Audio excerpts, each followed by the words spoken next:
A Course in Miracles, Original Edition, Chapter 12, Section 4, Healing and Time. And now the reason why you are afraid of this course should be apparent. Because this is a course on love, because this course is about you.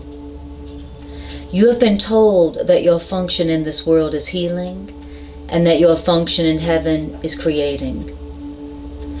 Your ego teaches you that your function on earth is destruction, and that you have no function at all in heaven.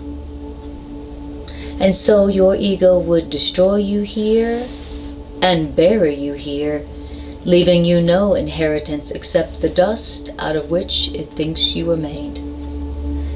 As long as your ego is reasonably satisfied with you as your ego's reasoning goes, then your ego will offer you oblivion. When your ego becomes overtly savage, your ego offers you hell. Yet neither oblivion nor hell is as unacceptable to you as heaven. Because your definition of heaven is hell and oblivion, and the real heaven is the greatest threat you think you could experience. Because hell and oblivion are ideas which you made up, and you are bent on demonstrating hell and oblivion's reality to establish your reality because you made up the idea of hell and oblivion. If the reality of the hell and the oblivion that you made up is questioned, then you believe that your reality is questioned. Because you believe that attack is your reality and that your destruction is the final proof that you were right. Under the circumstances, would it not be more desirable to have been wrong, even apart from the fact that you were wrong? While it could perhaps be argued that death suggests there was life, no one would claim that death proves there is life. Even the past life which death might indicate could only have been futile if that past life must come to death and needs death to prove that it was. You question heaven, but you don't question death. You could heal and be healed if you did question death. And even though you know not heaven, might heaven be more desirable than death? You have been as selective in your questioning as in your perception, but an open mind is more honest than this. The ego has a very strange notion of time, and it is with your ego's very strange notion of time that your questioning might well begin. Your ego invests heavily in the past, and in the end, your ego believes that the past is the only aspect of time that's meaningful. You will remember that we said that the past's emphasis on guilt enables your ego to ensure the ego's continuity. You will remember that we said that that time's emphasis on guilt enables time and the ego to ensure its continuity by making the future like the past, and thus avoiding the present.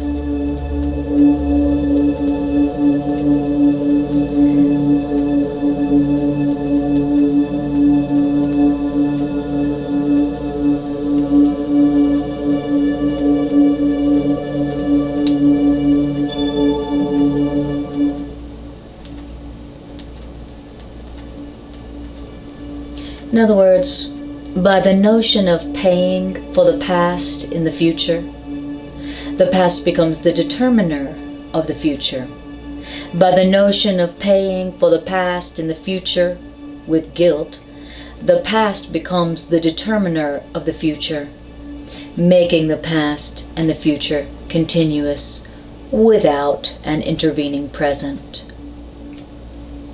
By the idea of paying for the past in the future, now the past becomes the determiner of the future, which means now the past is continuous with the future without an intervening present.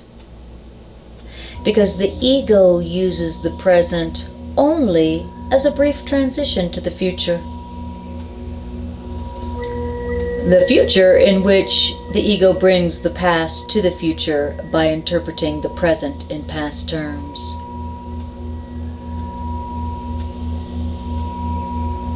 The ego brings the past to the future by interpreting the present in past terms. Now has no meaning to the ego. And that's because the present merely reminds the ego of past hurts, and so the ego reacts to the present as if the present were the past. Your ego cannot tolerate release from the past. And although the past is no more, the ego tries to preserve the past image by responding to the past as if the past were present.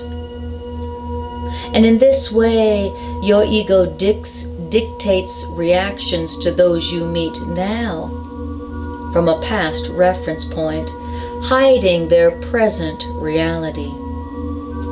Your ego dictates reactions to those you meet now from a past reference point, and in this way hides their present reality. In effect, then, if you follow your ego's dictates, then you're going to react to others as though those others were someone else. And reacting to others as if they were someone else, someone from the past, this will surely prevent you from perceiving them as they are now. And then you'll receive messages from out of your own past from them, because by making your past real in the present, you're forbidding yourself from letting your past go. By making your past real in the present, by seeing everybody in past terms, from a past reference point, then you are forbidding yourself from letting the past go. And not letting yourself let the past go, forbidding yourself from letting the past go, you thus deny yourself the message of release that every brother offers you now. By not letting your past go, by forbidding yourself from letting the past go, you deny yourself the message of release that everyone offers you right now.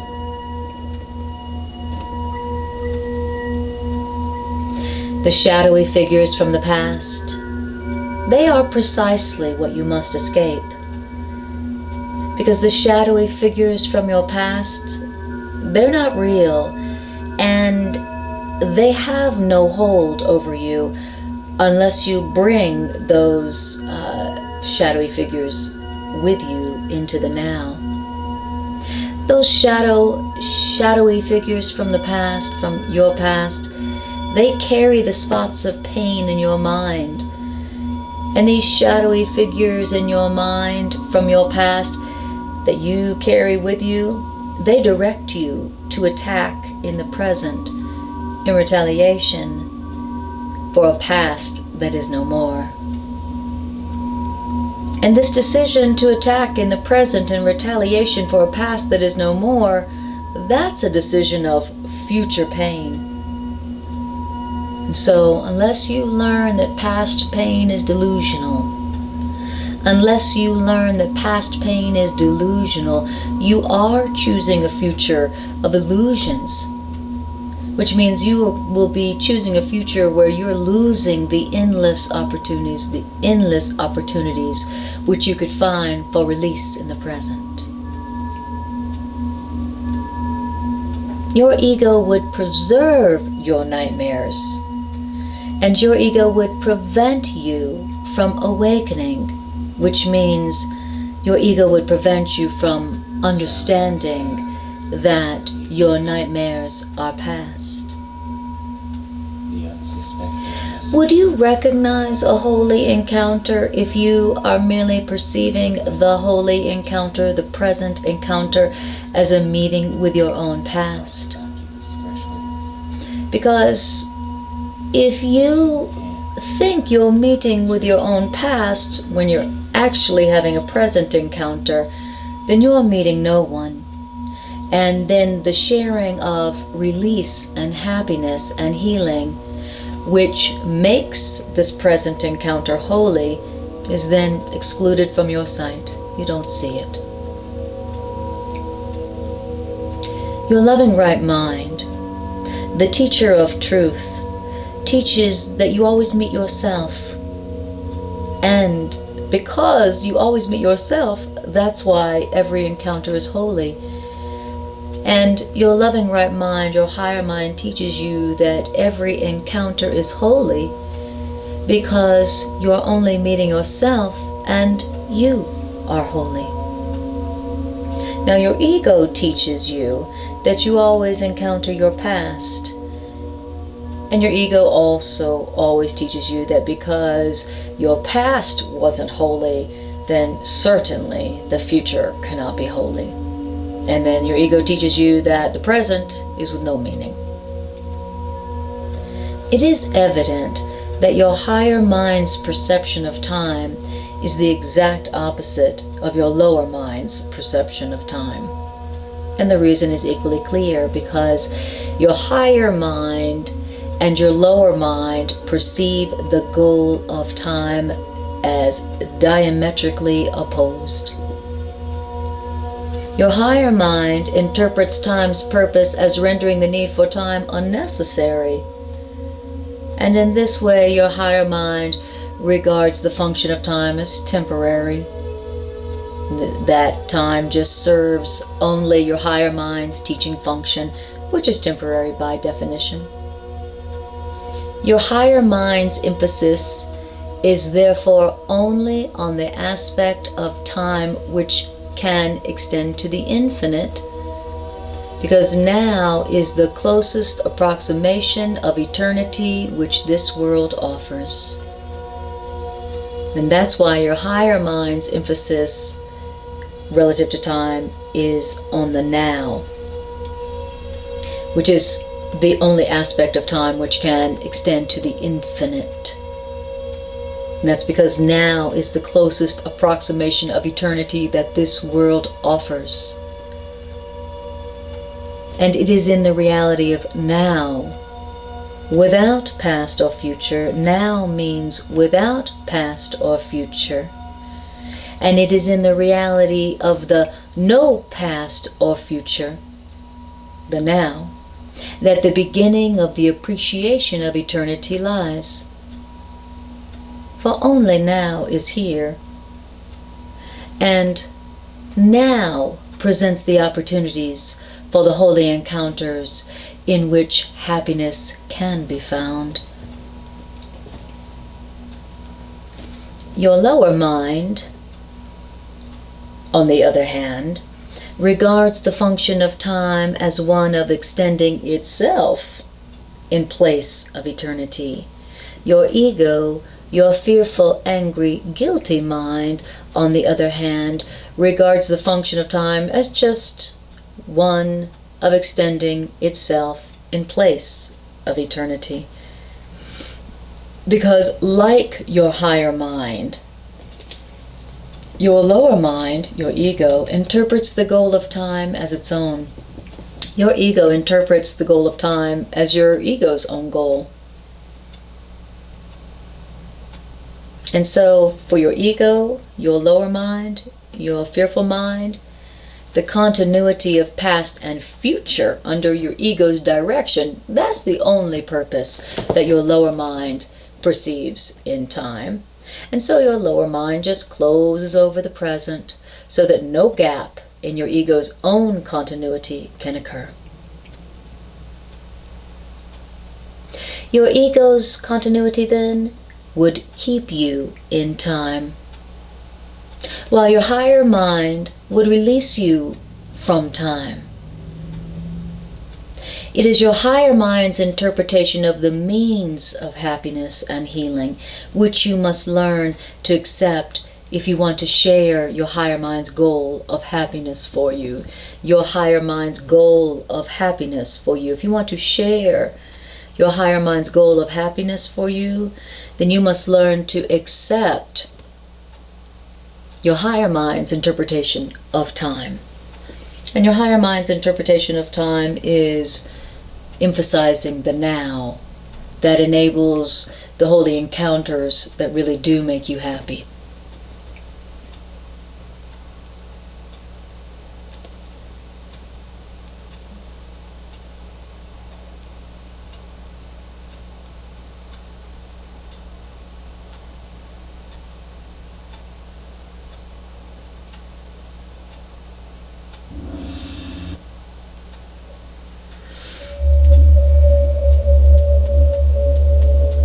You too will interpret the function of time as you interpret your function.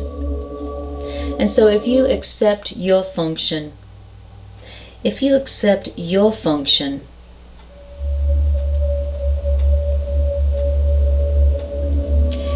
the world, if you accept your function in the world of time as healing, then you will emphasize only the aspect of time in which healing can occur. You are going to interpret the function of time as you interpret your function. If you accept that your function in time is healing, then you too will emphasize only the aspect of time in which healing can occur. Because healing cannot be accomplished in the past, which means healing must be accomplished in the present to release the future. Healing must be accomplished in the present to release the future. Now, this interpretation of time, this use of time, ties your future to the present and then extends the present rather than the past. But if you interpret your function as destruction, then you're going to lose sight of the right now, and you're going to hold on to the past to ensure a destructive future. And then time will just be as you interpret it, because of itself, time is nothing.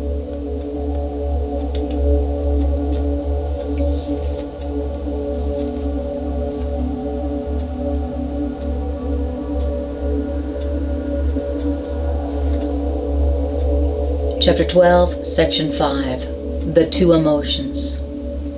We have said that you have but two emotions, love and fear. One of those emotions is changeless but continually exchanged, being offered by the eternal to the eternal. And this exchange of this emotion of love offered by the eternal to the eternal, in this exchange, this emotion, love, is extended because now this emotion increases as it is given.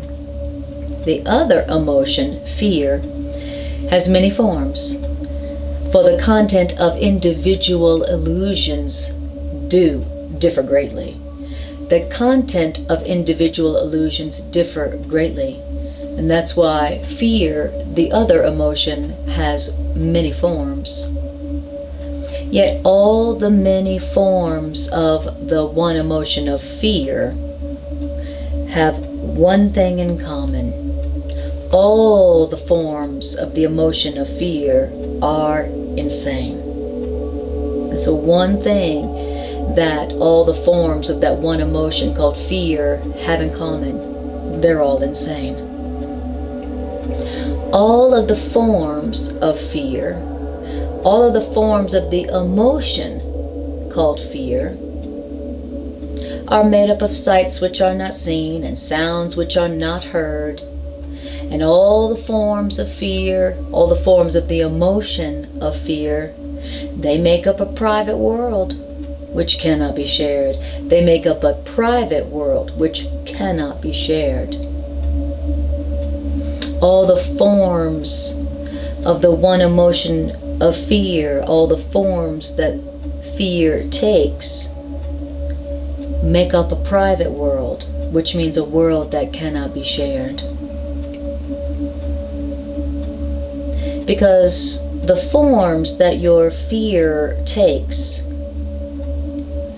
are meaningful only to you, their maker, for only you see these forms of your emotion of fear. Each one of us peoples our world with figures from our individual past. And it's because of this that private worlds do differ. Yet the figures that we see in our private worlds were never real. The figures that do people our private world were never real. Because the figures that make up our private worlds, they were just made up only of our reactions to them. And these figures from our own individual past, they don't include our reactions to them. These figures that we people our individual past with, they were never real, because those figures from our past, they were just made up of our reactions to them, but not their reactions to us. And therefore we do not see that we made these past figures, these shadowy figures from our past. We don't see that we made them. And we don't see that they are not whole. They're just fragments. Because these figures that we people our individual private worlds with, they have no witnesses, because they're only seen in our own separate mind. But it's through these strange, shadowy figures that people our world, our private world, that we, the insane, relate to our insane world. Because we see only those who remind us of these strange, shadowy figures from our past. And it is only to these strange, shadowy figures from our past that we relate. That's how we relate to our insane world, is through these strange, shadowy figures. And in this way, we communicate only with those who are not there. And those who aren't there, it's they who are answering us. And no one hears their answers except for me, who called upon them, and me alone, who believes that these shadowy figures from my past answer me. In other words, projection makes perception. And you cannot see beyond projection or perception. Projection makes perception, and you cannot see beyond it. Again and again have men attacked each other because they saw in each other a shadow figure in their own private world from their own individual past that didn't really exist. And thus it is that you must, in this case, be attacking yourself first. For what you attack is not in others. What you attack is not in others. It is in your own mind and in your own mind alone. What you are attacking is shadowy and strange figures from your own individual private past that you have peopled your world with. But the figures that you relate to are not real. They never were real. They're incomplete fragments. But this is how you're relating to your insane world. And in this way, you're really attacking yourself first. What you attack is not in others. The reality of what you attack, its only reality is in your own mind. And by attacking others, you are literally attacking what is not there. Now, the delusional can be very destructive, because the delusional do not recognize that they have condemned themselves. The delusional do not wish to die, yet they will not let condemnation go. And so the delusional separate into their private worlds, where everything is disordered, which means where what is within appears to be without. Yet what is within they don't see, because the reality of others they cannot see, because they're only projecting from their own past. And so that's all they see. You have but two emotions. Yet in your private world, you react to each of these two emotions as if they were the other.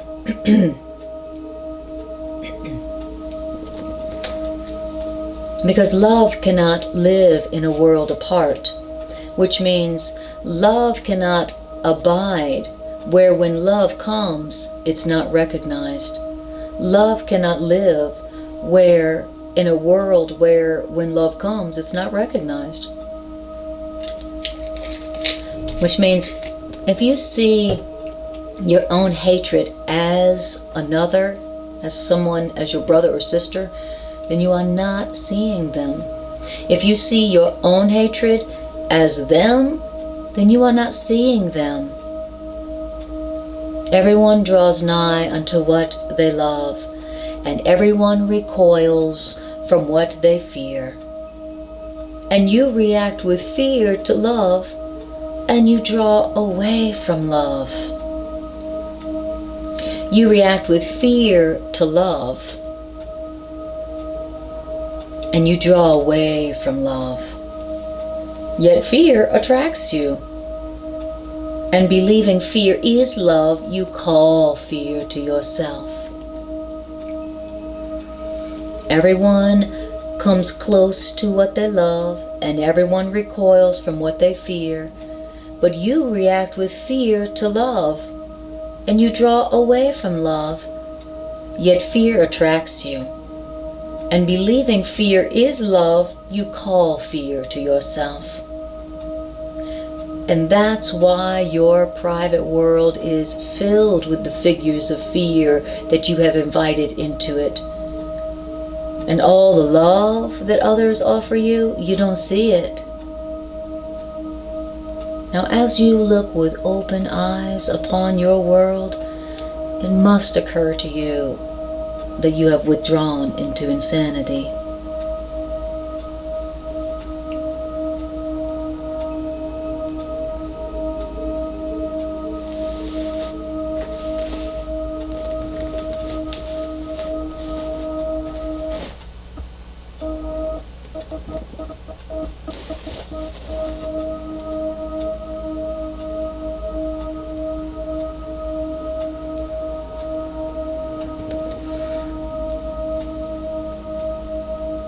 As you look with open eyes upon your world, it must occur to you that you have withdrawn into insanity.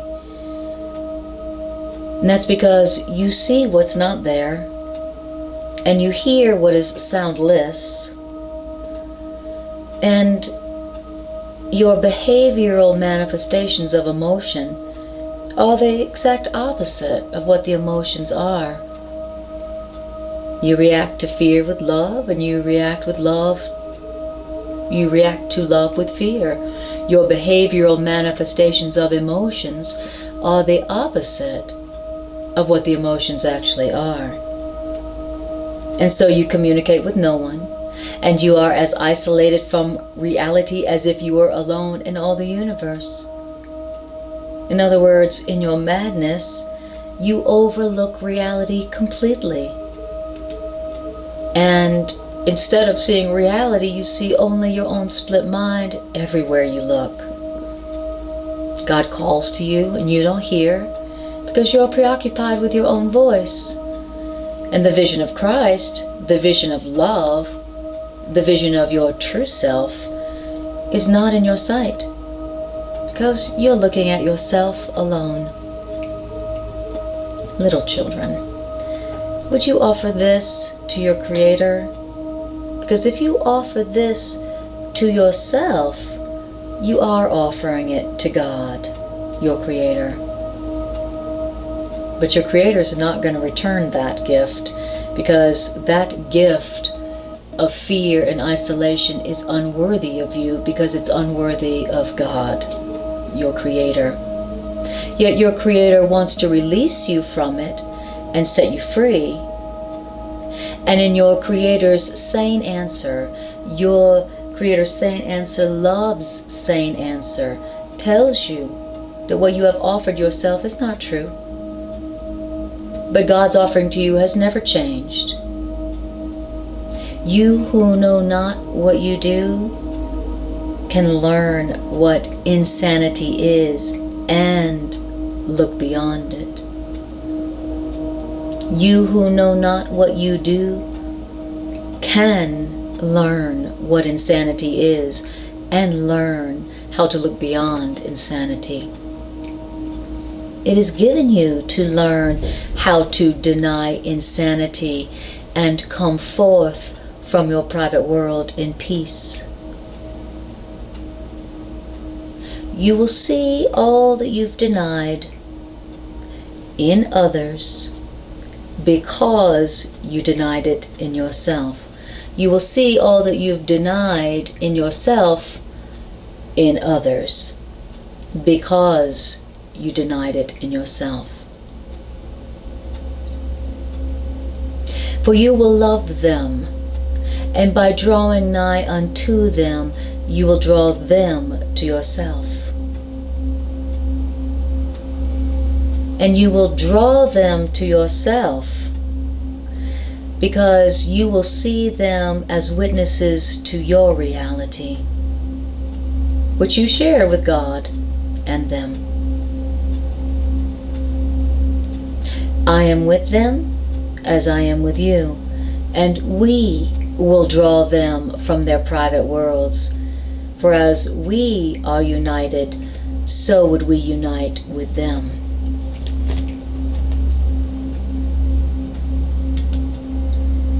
The Father welcomes all of us in gladness, and gladness is what we should offer God. Because every child of God is given you to whom God gave Himself, and it is God to whom you must offer them to recognize God's gift to you.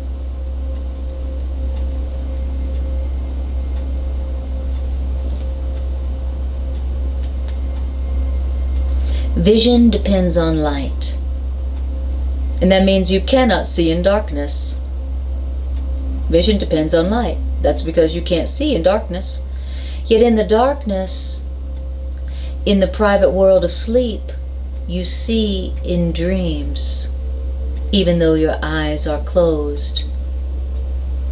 And here, asleep in dreams where your eyes are closed and you see only in dreams. When your eyes are closed and you sleep, you see only in dreams, even though your eyes are closed. And it's here in your sleeping world where your eyes are closed and you sleep and you see in dreams. It's here in your private world of sleep that what you see is what you made. In your private world of sleep, where what you see is in dreams while your eyes are closed, what you see is what you made. But if you let the darkness go and open your eyes, then all you made in that sleeping dream, you no longer see. You will no longer see. Because what you see in your private world of sleep with your eyes closed, that sight depends on denying vision. And yet from denying vision, closing your eyes, it doesn't follow that you cannot see. Just because you close your eyes doesn't mean you cannot see. But closing your eyes is what denial does. For by denial, you accept insanity. By closing your eyes, you accept insanity. By closing your eyes, you're believing that you can make a private world and rule your own perceptions. By denial, by closing your eyes and seeing only in your private world of sleep, you're accepting insanity. You're believing.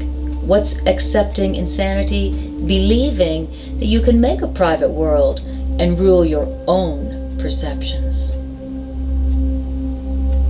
But to make up a private world where you can rule your own perceptions by closing your eyes and being in denial, to do that, light and true vision has got to be excluded.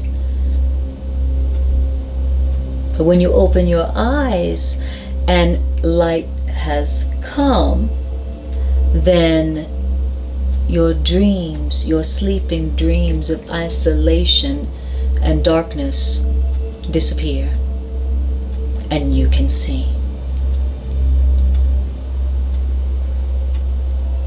Don't seek for vision through your eyes, for you made your way of seeing so that you might see in darkness. And your way of seeing, in your way of seeing, making a sight, making a way of seeing that you might see in darkness, making a way of seeing that you might see with your eyes closed. This is how you deceive yourself. But beyond this darkness that you see with your eyes closed, and yet still within you, is the vision of your true self, your real self. Your real self, your true self, who looks on everything in light. What you see now comes from fear. What you see through your body's eyes, your vision that you made to see in the dark, all that vision, what you see with your eyes that were made to see in the dark, all of that comes from fear. Just like God's vision comes from love. And love sees for you as your witness to the real world. Love sees for you as the witness to the real world, as your witness to the real world. Your real self, your true self, your self that love created, is your higher mind's manifestation, looking always on the real world and calling forth the real world's witnesses, which means drawing the real world's witnesses to you, is what your higher mind sees. For your higher mind loves what it sees within you. Your real self loves what it sees within you. And so your higher mind and your real self would extend what it sees within you. And your higher mind, your real self, will not return unto its creator until your higher mind has extended your perception even back to God. And when your perception has been extended back to God, then you don't have a need for perception anymore, because your higher mind has returned you to the Creator with it. Again, you have but two emotions, and one emotion you made, and the other emotion was given you.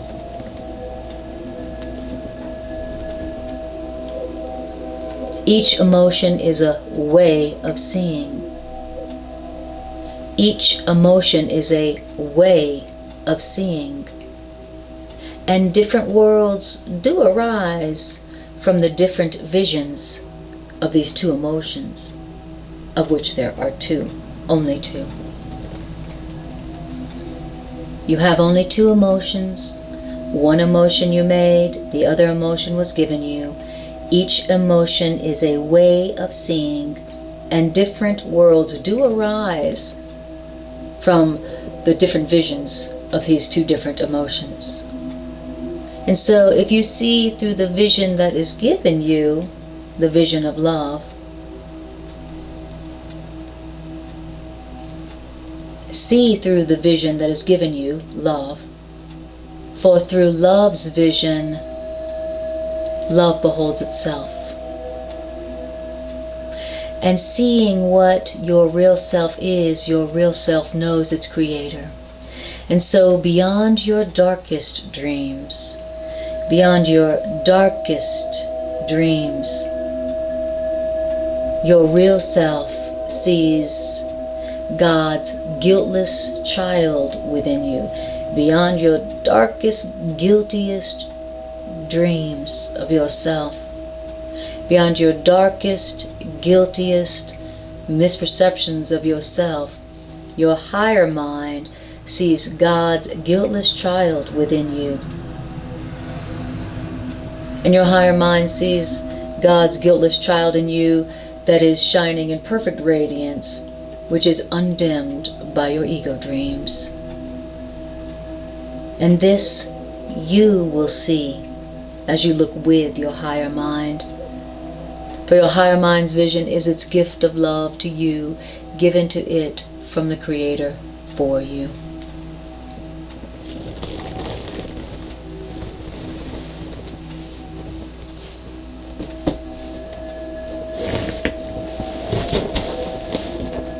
The Holy Spirit, your higher mind, is the light in which your true self stands revealed.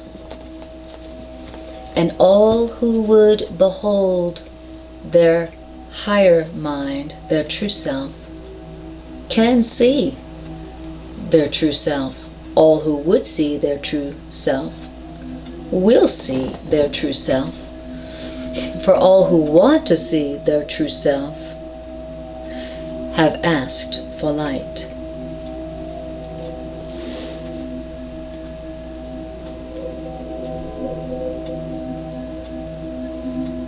And nor will they see their true self alone, for their true self is no more alone than they are.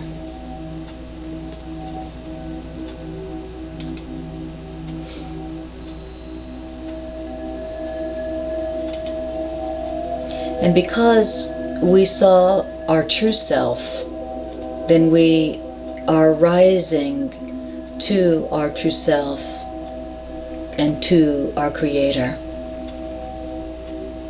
Now maybe you don't understand this, but all this you will understand because you looked within and saw beyond the darkness of your guilt to the true self in you and recognized your true self.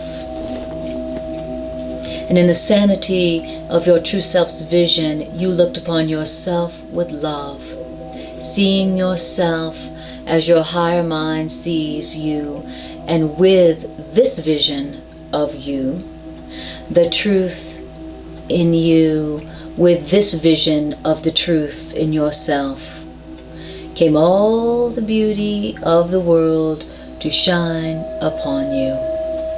With this vision of your higher mind, your true self's vision of you, when that vision came because you asked for light, then with that vision of yourself came all the beauty of the world to shine upon you. When you accepted the vision of yourself that your true self holds for you.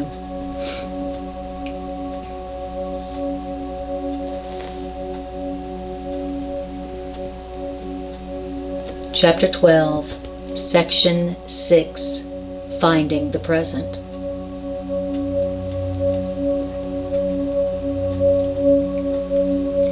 To perceive truly is to be aware of all reality through the awareness of your own reality, is to perceive truly, to interpret truly, to see truly, is to be aware of all reality through the awareness of your own reality.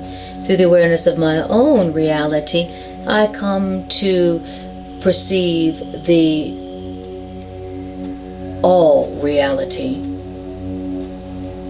Through my own reality, I come to be aware of all reality.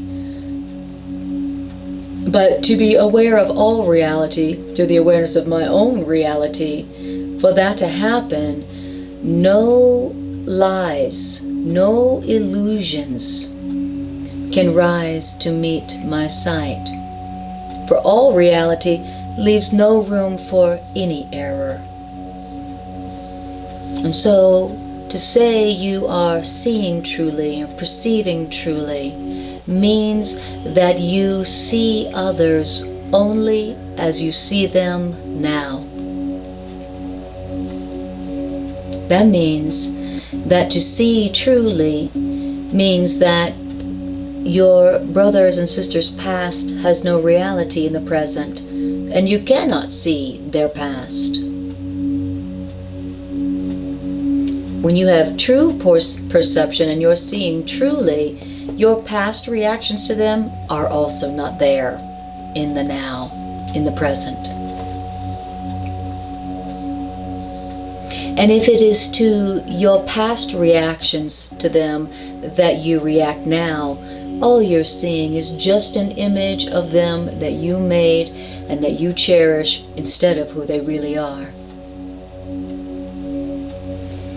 In your questioning of illusions, in your questioning of your problems,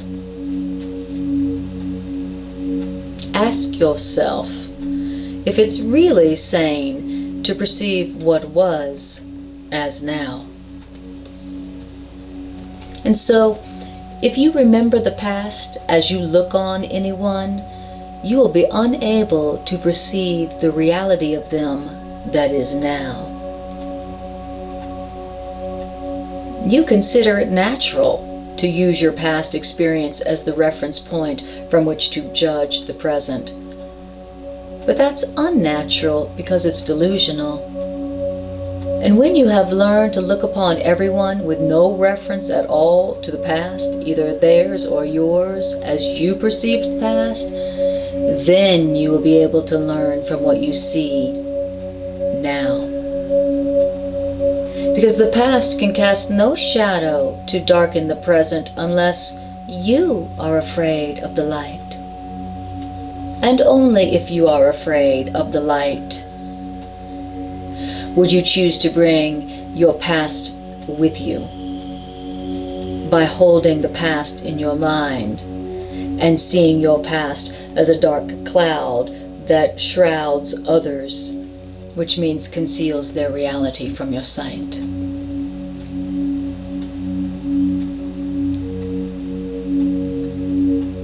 This past that you see, that you shroud others in, preventing you from seeing who they really are now, that past darkness is in you. Who they really are revealed to you now has no past.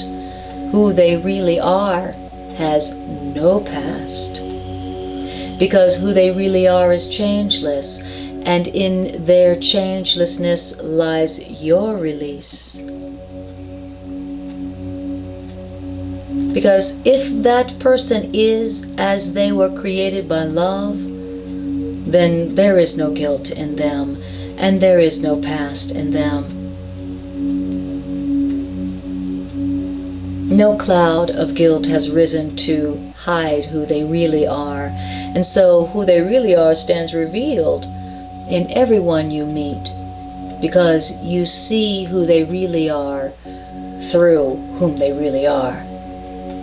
So, to be born again just means to let the past go, which means to look without condemnation upon the present, is what it means to be born again. To be born again means to let the past go. And what does it mean to let the past go? It means to look without condemnation upon the present. Because the cloud which hides them to you is the past. The cloud that hides who they really are and whom you really are is the past. And if you would have the past be gone, that means you must not see the past now. And if you see the past now in your delusions, then the past hasn't gone from you, even though the past isn't there. Time can release as well as imprison, depending on whose interpretation of time you use. Past, present, and future, they're not continuous unless you force continuity on them. You can perceive the past, present, and the future as continuous and make the past, present, and future continuous if you want it to be. But don't be deceived and then believe that that's how time is. Because to believe that reality is what you would have it be, according to your use for it, that is delusional. You would destroy time's continuity by breaking time into past, present, and future for your own purposes. In other words, you're anticipating the future on the basis of your past experience, and you're planning for your future according to your past experience. Yet, by planning for your future based on your past experience, you are aligning past and future, and you're not allowing the miracle, which could intervene between the past and your future to free you to be born again. The miracle, the right thought, enables you to see others without their past, and so to perceive them as born again now. Their errors are all past, and by perceiving them without their past errors, you are releasing them. And since their past is your past, you share in this release.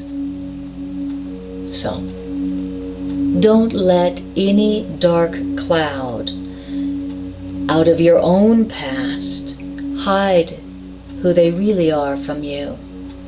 Because truth lies only in the now. And you will find truth if you seek for truth only now, in the now. You have looked for truth where truth is not, and therefore you have not found the truth. So learn then to seek for truth where it is.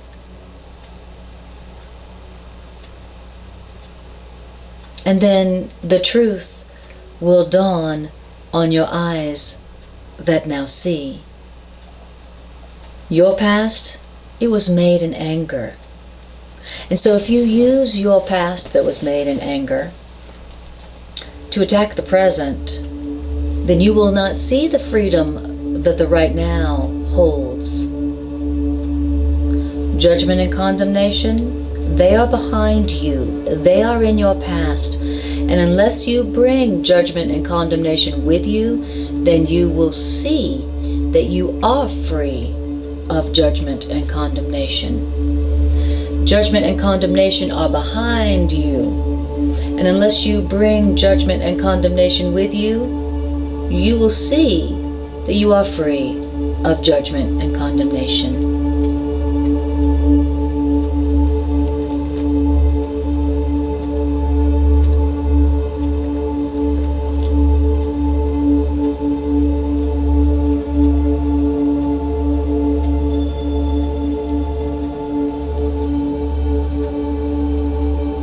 Look lovingly upon the present,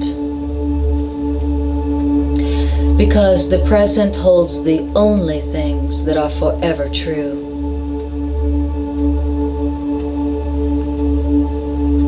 All healing lies within the present, because the present's continuity is real. The present extends to all aspects of consciousness at the same time, and thus enables all aspects of consciousness to reach each other. So look lovingly upon the present. Look lovingly upon the present, because right now the present holds the only things that are forever true. All healing lies within the present, because the present's continuity, its continuity is real. The present's continuity is real. The past's continuity, the past and future's continuity, not real. But the present's continuity is real, and that's because the present extends to all aspects of consciousness at the same time, and thus enables all aspects of consciousness to reach each other. The present is before time was,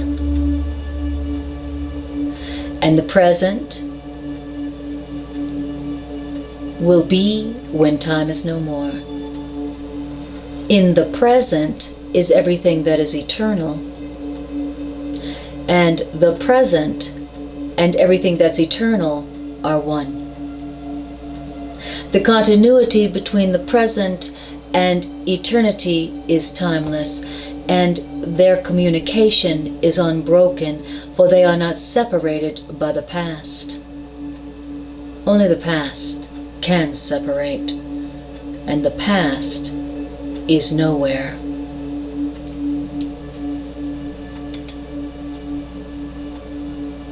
The present offers you your brothers in the light that would unite you with them and free you from the past. Would you then hold the past against them? Because if you hold the past against them, you are choosing to remain in the darkness of the past that isn't there, which means you are refusing to accept the light that is offered you. Because the light of perfect vision is freely given as it is freely received, and it can be accepted only without limit. In this one still dimension of time, the present, which does not change, and where there is no sight of what you were, there's no sight of what you were, you look at your true self, and then you call your true self's witnesses to shine on you because you called them forth. And the witnesses to who you really are, they won't deny the truth in you, because you looked for the truth in them and you found the truth there in them. Your witnesses, the witnesses to your real self.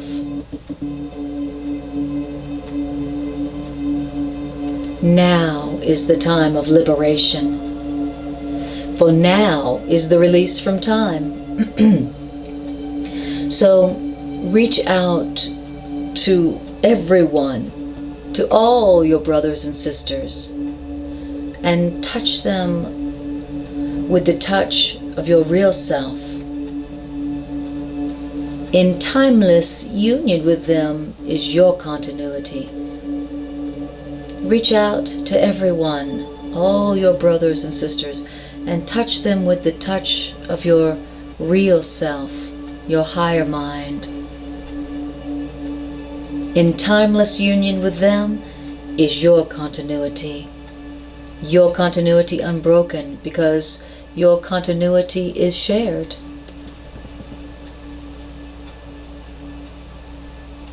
God's guiltless children are only light. And that's because there is no darkness, there is no past in them anywhere, for they are whole. So, call to all your brothers and sisters to witness to your wholeness, just like I am calling you to join with me. Every voice has a part in the liberation, in the great awakening. The hymn of gladness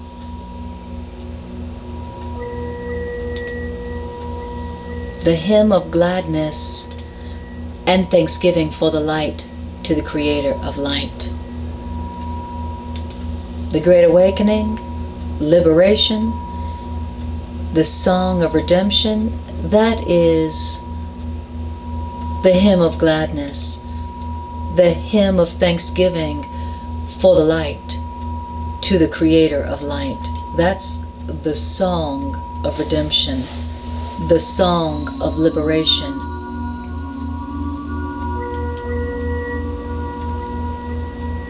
What is the song of redemption, the song of liberation?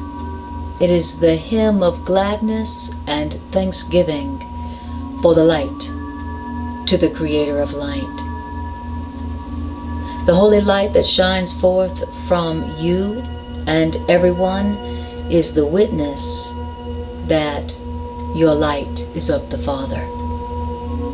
So shine on each other in remembrance of your Creator, for you will remember your Creator only as you call forth the witnesses to God's creation. In other words, those whom you heal bear witness to your healing, for in their wholeness you will see your own wholeness. And so as your hymns of praise and gladness rise to your Creator for the light, then your Creator will return your thanks in your Creator's clear answer to your call. For it can never be that God's child called upon God and remained unanswered. God's call to you, your Creator's call to you, is but your call to your Creator.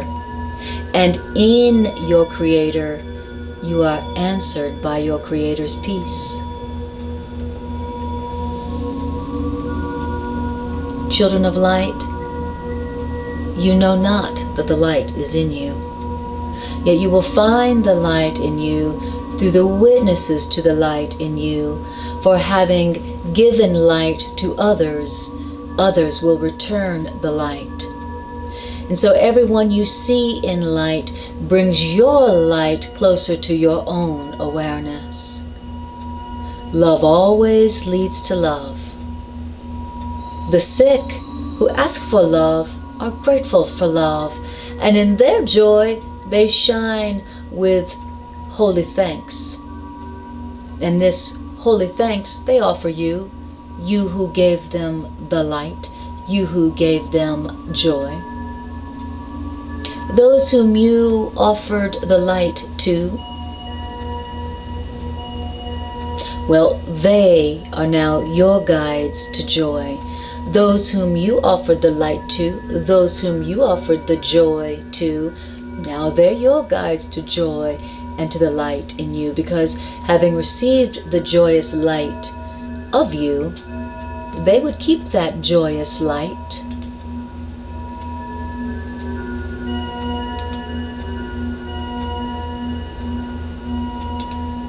By giving them the light, by offering them the joy, the light of your Creator, now you've established those folks as your guides to peace, because you made the light manifest in them, and then seeing it, the light in them, you have made the light manifest in them, and seeing that light's beauty calls you home. There is a light which this world cannot give, yet you can give this light, just like this light was given you. And as you give this light that was given you, that doesn't come from the world, then this light will shine forth to call you from the world to follow it. As you give this light, this light shines forth and calls you from the world to follow it. For this light will attract you as nothing in this world can do, and you will lay aside the world and you will find another. And this other world that you will find when you lay aside the old world, this other world that you will find is bright. It's bright. Bright with love. Love which you have given it. Bright light which you have given it. And here in this other world that is bright with the light that you have given it, in this world everything will remind you of your Creator, your loving Creator, and your loving Creator's creations, your loving Creator's children. In this world of light.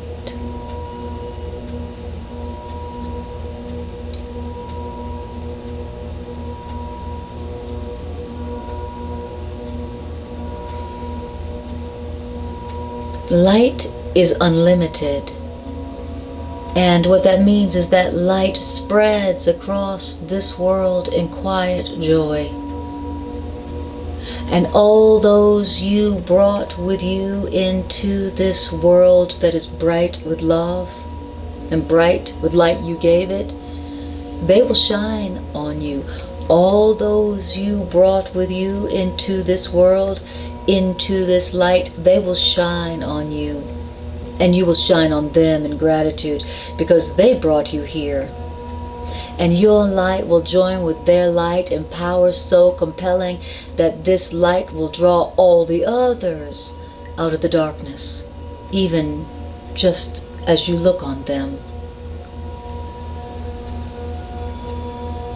Awakening unto who you really are is following the laws of love of your free will, and following the laws of love out of quiet recognition of the truth in them.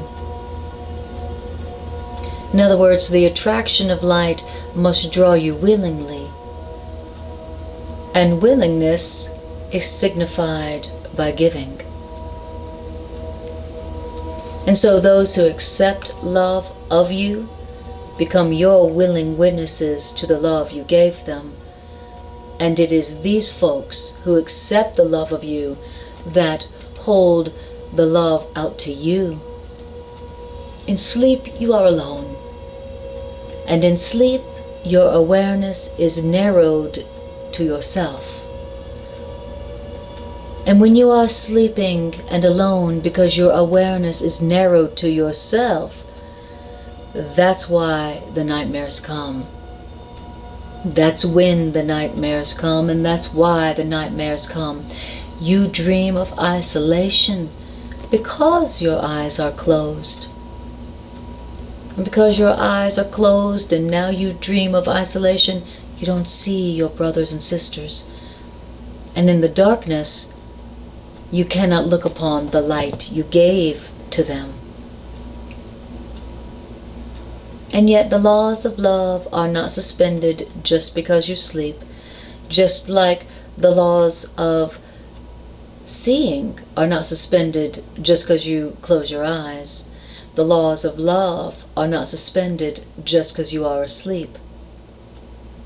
And you have followed the laws of love, even through all your nightmares, and even through all your nightmares, You have been faithful in your giving because you were not alone while you slept. While you slept, you weren't alone. And that's why that you have followed the laws of love even through all your nightmares and been faithful in your giving. Because while your eyes were closed and you were asleep, you were not alone. In other words, even in sleep has your real self protected you, ensuring the real world for you when you wake. In your name, your real self has given for you and given you the gifts your real self gave. You are still as loving as your Creator. Continuous with your Creator, you have no past apart from your Creator. So you've never ceased to be your Creator's child. You've never ceased to be your Father's child. You've never ceased to be your Creator's witness and your own. In other words, although you slept, your real loving self did not leave you. Its vision of you did not leave you. And so it is that since your real self's vision didn't leave you even though you slept, then you can call unto yourself the witnesses that teach you that your real self never slept.